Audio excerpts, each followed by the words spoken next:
2024ஆம் ஆண்டு நாடாளுமன்ற தேர்தல் ஒரு வழியா நடந்து முடிஞ்சிருச்சு. இதுவரைக்கும் நாம பார்க்கவே முடியாத பெரிய பெரிய அரசியல்வாதிகள்லாம் நம் வீட்டு வாசல்ல வந்து நின்னாங்க. இதுவரைக்கும் கேட்கப்படாத நம் குரல்கள் செவிமடுக்கப்பட்டுச்சு. எங்க வாழ்க்கை உங்களுக்கு தெரியுமாங்க? நாங்க எப்படிப்பட்ட வாழ்க்கை வாழ்றோம்? எந்த கஷ்டத்துல வாழ்றோம்னு எங்க கூட வந்து ஒரு நாள் பயணிச்சா தான் உங்களுக்கு புரியும்னு சொல்ற குரல்கள் கேட்கப்பட்டுச்சு, உணரப்பட்டுச்சு. உண்மையிலேயே இது ஜனநாயக திருவிழான்னு தான் சொல்லணும். ஏன்னா மக்களோட மக்களா பயணிச்சு அவங்க வாழ்க்கையை உணர்றதுக்கு இதுவாவது ஒரு சந்தர்ப்பமா இருக்கட்டுமேங்கிற விதத்துல தான் தேர்தல் பிரச்சாரங்கள் நடைபெறுது. இதனால தான் நம் ஜனநாயக திருவிழா என்று இதை பெரிதாக கொண்டாடுறோம். இந்த தேர்தல் வெறும் திருவிழா மட்டும்தானா? இல்லை. ஏன்னா ஒவ்வொரு 5 வருஷமும் தேர்தல் வருது தான். ஆனால் இந்த தேர்தல் பல புதுமைகளை சாதிச்சு காட்டியிருக்கு. உதாரணத்திற்கு வேட்பாளர்களுடைய வயது, பெண்களின் பிரதிநிதித்துவம், வேட்பாளர்கள் மீதுள்ள வழக்குகள், வேட்பாளர்களின் சொத்து பட்டியல் என பல விஷயங்களில் இந்த தேர்தல் புதிய சாதனையை படைச்சிருக்கு, பல ஆச்சரியங்களை கொடுத்துருக்கு. அப்படின்னு அந்த தேர்தலில் நடந்திருக்கிற கம்ப்ளீட் டீட்டெயிலை இந்த வீடியோவில் பார்ப்போம். டிவி பார்வையாளர்களுக்கு வணக்கம்.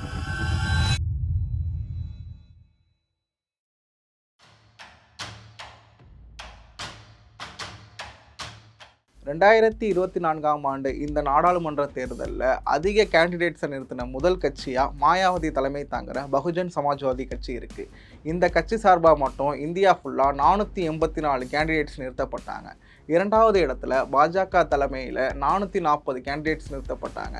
மூன்றாவது இடத்துல காங்கிரஸ் சார்பாக 376 பேர் நிறுத்தப்பட்டாங்க. இவ்வளவு வேட்பாளர்கள் இருக்கிறப்ப பிரபல எலெக்ஷன் வாட்ச்டாக் நிறுவனமான ஏடிஆரோட தகவல் படி இந்த கட்சிகளில் இளைஞர்களோட பிரதிநிதித்துவம் மிக சொற்பமாக இருந்திருக்கு. அதாவது 25லிருந்து 35 வயதுக்குட்பட்ட வேட்பாளர்கள் மிக மிக சொற்பமாக நிறுத்தப்பட்டிருக்காங்க. பகுஜன் சமாஜ்வாதி கட்சி சார்பாக வெறும் 13% பேர் நிறுத்தப்பட்டிருந்தாலும் காங்கிரஸ் பாஜக சார்பாக அந்த எண்ணிக்கை மிகவும் கீழே இறங்கியிருக்கு. காங்கிரஸ் சார்பாக 7% இளைஞர்களும் பாஜக சார்பாக வெறும் 2% இளைஞர்கள் தான் இந்த தேர்தலில் நிறுத்தப்பட்டிருக்காங்க.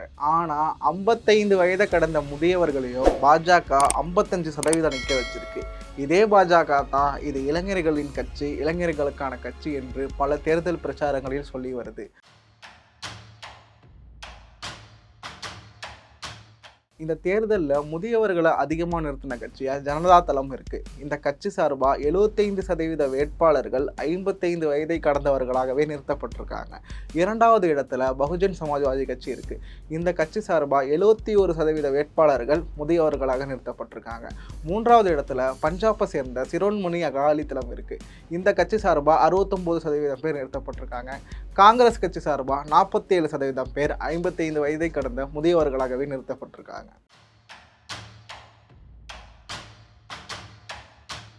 சமூகத்தில் நிலவுற ஆணாதிக்கத்தையும் ஆண்களின் ராஜ்யத்தையும் தேர்தல் அரசியலும் பிரதிபலிக்குதுன்னு தான் சொல்லணும். ஏன்னா இந்த தேர்தலில் மொத்தமாக நிற்கப்பட்ட 8337 வேட்பாளர்களில் பெண்கள் வெறும் 797 பேர். அதாவது 10% வேட்பாளர்கள் கூட பெண்கள் நிற்கலை.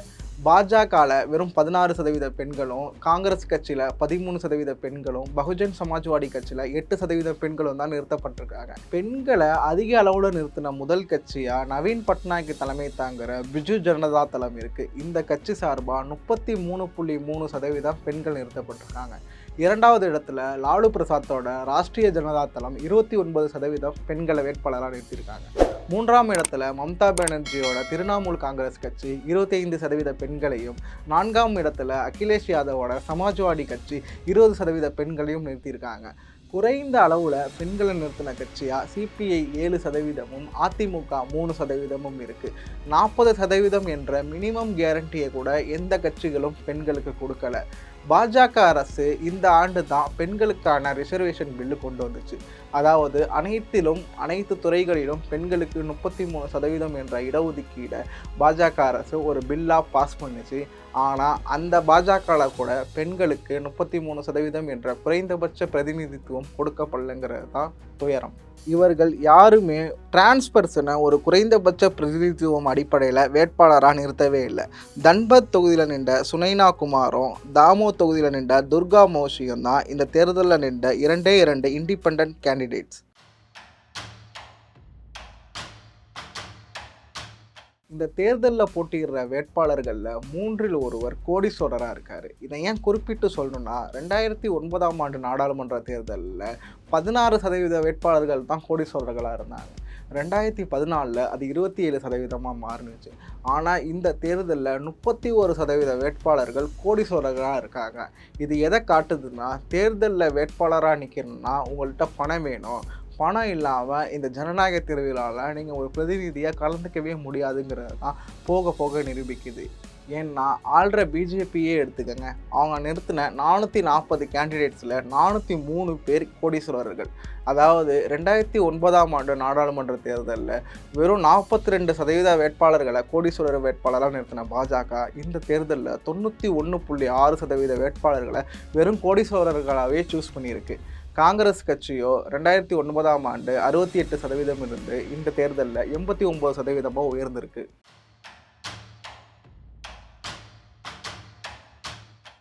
ஓவராலாக வேட்பாளர்களோட சொத்து மதிப்பின் சராசரி அடிப்படையில் அதிக பணக்கார வேட்பாளர்களையும் செழிப்பான நபர்களையும் கொண்டிருக்கிற மாநிலங்களாக ஆந்திராவும் தெலுங்கானாவும் இருக்குது.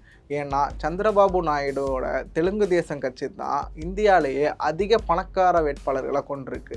அவங்க வேட்பாளர்களோட ஓவரால் சொத்து மதிப்போட சராசரி மட்டுமே 416 கோடி. இரண்டாம் இடத்துல இருக்கிற கர்நாடகாவை சேர்ந்த தேவகவுடாவோட ஜனதாதள செக்யுலர் கட்சியோட சொத்து மதிப்பு 92 கோடி.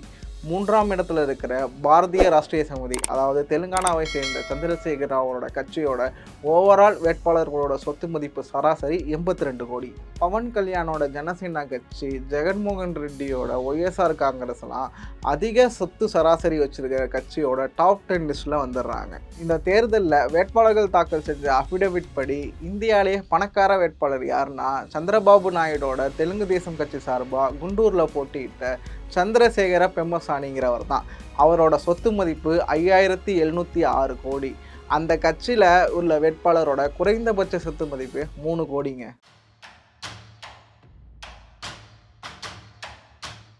தமிழ்நாட்டில் மொத்தம் 950 வேட்பாளர்கள் போட்டியிட்டாங்க. அதில் 609 பேர் சுயேட்சை வேட்பாளர்கள்.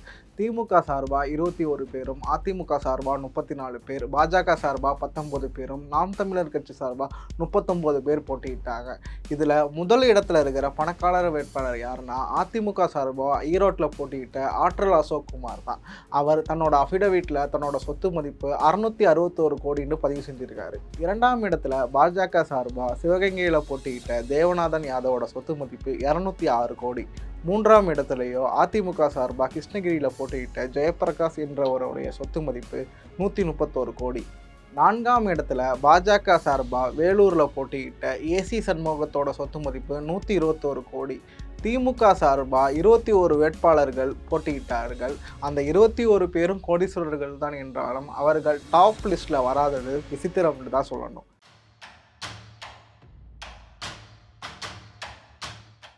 மொத்தத்தில் இந்த ஜனநாயக திருவிழாவில் உள்ள பிரதிநிதிகளின் நிலை இந்த நாட்டோட நிலையோட ஒரு ஷார்ட் வெர்ஷன்னே சொல்லலாம். ஏன்னா இங்கே ஏழைகளுக்கான இடம் மிகவும் குறுகியதாக இருக்குது, பெண்களுக்கான இடம் என்பது மிகவும் அரிதாக இருக்குது, சாமானியர்களுக்கான இடம் பரிதாபகரமாக இருக்குது. நாளை வரப்போகும் முடிவுகளோ நாளை உருவாக போகும் தலைவர்களோ இதை மாற்றுவார்களா என்ற மிகப்பெரிய கேள்வியோடு இந்த வீடியோவை நிறைவு செய்யலாம்.